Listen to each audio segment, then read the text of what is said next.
아주 젊은 나이에 유럽이 아닌 뉴요크의 디자인을 영입했다는 것은 루이비통이 아주 혁신적인 그런 과감성을 엿볼 수 있는 아주 좋은 사례라고 볼 수가 있습니다. 4년 전 동대문 DDP에서 어마어마한 전시회가 한번 열렸습니다. 제가 개인적으로 정말 전시회란 전시회는 나름 많이 다녔다고 생각하는 사람인데, 그 전시회는 제가 봤던 전시회 중에서 정말 베스트 3 안에 드는 어마어마한 그런 전시회라고 말씀드릴 수가 있습니다. 그 전시회가 바로 루이비통의 전시회였습니다. 비행하라, 항해하라, 여행하라 라는 제목으로 기획된 이 전시회는 루이비통이 160주년을 기념하면서 파리부터 시작해서 전 세계를 돌아다니며 진행했던 그런 전시회입니다. 그 전시회는 루이비통의 역사뿐 아니라 루이비통이 어떻게 그동안 아트 콜라보레이션을 이뤄냈는지에 대한 것들도 많이 엿볼 수가 있었습니다. 전시되었던 전시품 중에 가장 기억에 남는 게 김연아의 스케이트 박스를 루이비통이 이렇게 이쁘게 파란색으로 제작을 해서 딱 놓아뒀는데, 그게 아직도 제 기억에 남습니다.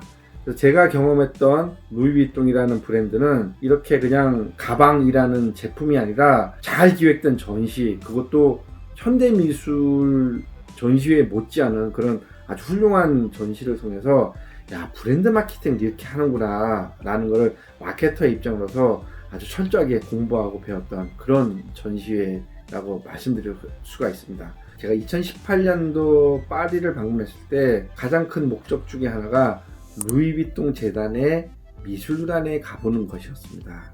그래서 실제로 루이비통 미술관에 갔었는데, 일단은 미술관 자체가 하나의 배 모양을 이렇게 하고 있습니다. 프랑크 게리너는 유명한 건축가가 설계했는데, 정말 멀리서 이렇게 보게 되면 유리로 된 그런 돛담배가 항해하는 듯한 그런 모습을 하고 있습니다. 실제로 이 미술관에 들어갔을 때도 우리가 알고 있는 자쿠메티의 작품뿐 아니라 무라카미 다카시 그리고 쿠사마 야웨이 이런 현대미술 작가들의 작품을 아주 최신의 작품들을 그런 감상을 좀 할 수가 있었고, 제가 기대했던 것만큼 그런 흡족한 그런 전시 관람을 했던 기억이 납니다. 루이비통은 단순하게 브랜드를 알리기 위해서 현대미술을 차용하는 것이 아니라 현대미술을 위해서 브랜드가 존재하는 것이 아닌가란 그런 생각이 들 정도로 현대미술에 많은 투자와 아낌없는 그런 마케팅 비용을 좀 쓰고 있다라는 것을 제가 느낄 수가 있었습니다. 그러면 루이비통은 이런 예술적인 콜라보레이션을 언제부터 시작했는지 하나하나 좀 살펴보겠습니다. 1927년으로 좀 거슬러 올라가게 되는데요. 프랑스의 아트 딜러인 르네 짐페리라는 사람이 있었습니다. 이 사람은 런던, 파리, 뉴욕을 왔다 갔다 하면서 미술작품을 거래하는 그런 일들을 하고 있었는데, 아무래도 장거리 여행을 하다 보니 작품이 좀 많이 손상이 됐었나 봐요. 그래서 작품을 안전하게 이동하기 위해서 루이비통에 트렁크를 특별 주문 생산을 요청을 합니다. 루이비통은 르네 짐펠의 주문을 받고 정성스럽게 트렁크를 제작해주고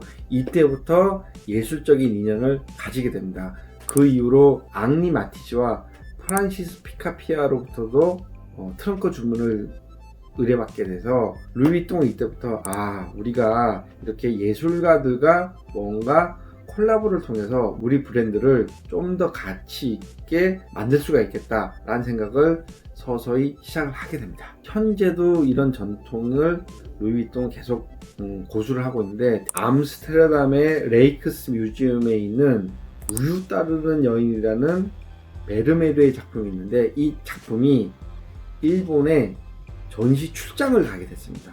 이 전시 출장을 갈 때 특별히 이 작품을 보관하기 위한, 그리고 또 루이비통의 트렁크가 제작돼서 작품이 옮겨지는데 쓰여졌다고 합니다. 이렇게 루이비통은 100년이 넘는 역사 동안 예술작품과 루이비통의 트렁크를 연결해서 하나의 아트 브랜딩을 계속해서 이어오고 있습니다. 그리고 앞서 말씀드렸듯이 1997년 34살에 마크 제이콥스를 영입하면서 본격적으로 아트 콜라보의 새로운 역사를 열게 됩니다. 대표적인 성공 사례가 스테판 스프라우스와의 콜라보를 이야기할 수 있습니다. 스프라우스는 대표적으로 60년대 미국 문화 중에 펑크가 있었죠. 펑크.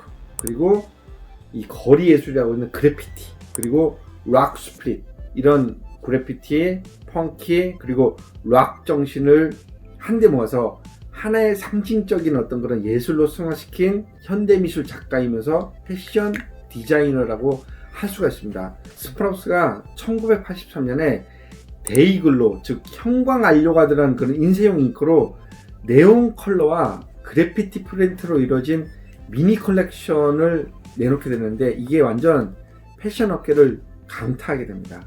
이것을 본 마크 제이콥스가 스프라우스에게 콜라보를 제안하게 되는 거죠. 그래서 탄생하게 된 것이 바로 2001년도에 스프라우스의 콜라보 루이비통 제품입니다. 어떻게 보면 이질적인 어떤 그런 브랜드 성격의 결합이었는데, 이것은 정말 대히트의 히트를 치게 됩니다. 그런데 안타깝게 2004년도에 스프라우스는 심장마비로 빨리 죽음을 좀 맞이하게 됩니다. 루이비통이 또 의리가 있는 게 2009년도에 스프라우스를 회고하면서 다시금 그의 콜라보 제품을 내놓게 되고, 이 제품은 내놓자마자 뉴욕 소호에서 완판이 되는 또 그런 기록을 가지고 있습니다. 2002년 이렇게 스프라우스와의 콜라보가 성공적으로 끝나고 이제 2002년이 왔습니다. 이때 루이비통도 또 하나의 혁신을 준비하게 됩니다. 저도 브랜딩을 좀 하고 있는 입장에서 그렇게 과감한 결정, 대단하다 못해 부럽다, 이렇게 좀 말씀을 드릴 수가 있습니다. 구독, 좋아요 부탁드리겠습니다.